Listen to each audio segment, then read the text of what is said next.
I'm not fighting no more. Kelly, let me do my job. I just told you I didn't want to do no interviews, and you said you are going to do interviews. Now you told me to do interviews. Now you're trying to take me away from them. No. Let me show Dante's Boxing Nation some love.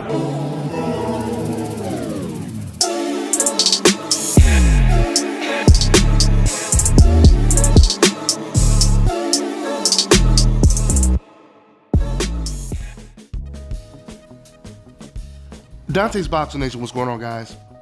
So Tim Bradley, who obviously knows that Terrence Crawford for a while has been on the outside looking in, trying to land some significant fights at the welterweight division, but obviously hasn't been successful. Well, after his last win over Kyle Velasquez, Tim, he called out all the PBC welterweights.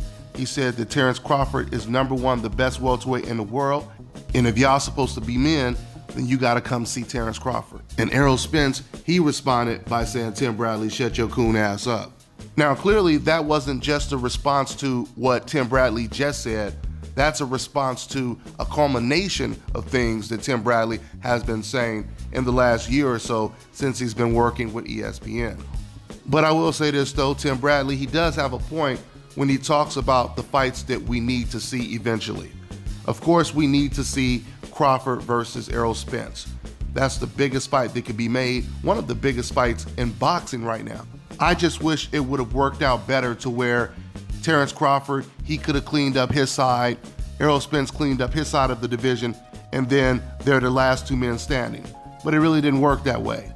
Errol Spence could never get Keith Thurman in the ring, but finally he got Sean Porter, and Terrence Crawford, he hasn't been able to get any of those guys in the ring. But now Bob Arum is really pushing for a Sean Porter fight for Terrence Crawford, which would really make the Crawford versus Spence fight even bigger if Crawford were to beat Sean Porter, which is not an easy task. But I'll wrap this video up by saying this. Deontay Wilder is with PBC and Al Heyman. Tyson Fury is with ESPN, and they're fighting next year. So that's clear proof that an ESPN fighter can fight a PBC fighter if both guys want the fight. And I believe Errol Spence is the only welterweight that actually is willing to get in the ring with Terrence Crawford. So I wouldn't be surprised if we actually get that mega fight next year or 2021. Let's see how it all plays out. That's all I got for now, guys. I'm on to the next one.